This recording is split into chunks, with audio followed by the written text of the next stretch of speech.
Бұлшықет тініне тән қасиеттер қозуды өткізу және жиырылу.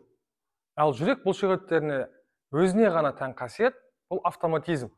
Яғни жүрек еттері адамның еркіне бағынбай, белгілі бір уақыт аралығында, белгілі бір реттілікпенен кезекті түрде жиырылып отырып, қозып, яғни соған жиырылып отырады. Ал сол қасиетті жүрекке беретін арнайы жүйені жүректің өткізгіш жүйесі деп атаймыз. Жүректің өткізгіш жүйесі 5 түйіннен, яғни 5 бөлімнен тұрады.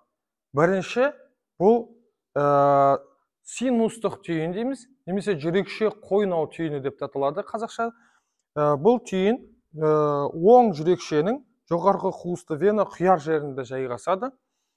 Латынша атауы син-атериалдық түйін деп атаймыз, ал автор бойынша кистфлек деп аталады. Келесі түйін бізде бұл жүрекше қарынша түйіні. Жүрекше қарынша түйін өз айтып тұрғандай оң және сол жүрекше мен оң жүрекше оң қарынша аралық пердеге жақын жерде орналасады. Бұны латынша атауын нодус атериовентрикулярис деп атаймыз. Автор бойынша ашов тавар түйіні деп аталады.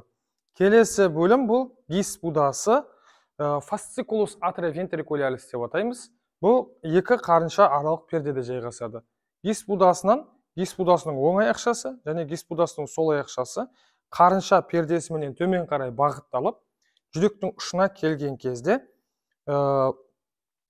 әрбір қарыншалардың қабырғасына таралып, Пуркини талшықтарымен аяқталады.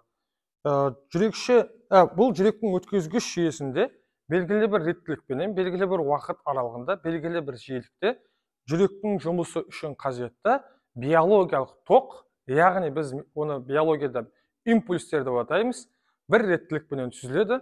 Бір минутта мынау көріп тұрған синустық түйінде немесе жүрекше қойнау түйінде 60-90-ға жуық импульс түзіледі. Соған жауап ретінде біздің жүрегіміз де 60-90 рет соғады, немесе 60-90 рет жиырылып босаңсиды. Сол арқылы қанның айдалуын жүзеге асырады. Ал осы айтылған түйіндер бір-біріменен синустық түйін, жүрекше қарынша түйін Бахман жолдары арқылы байланысса, ал қалған бөліктері бірінің бірін жалғастырып отырады. Сонымен жүректің өткізгіш жүйесі тақырыбы аяқталды.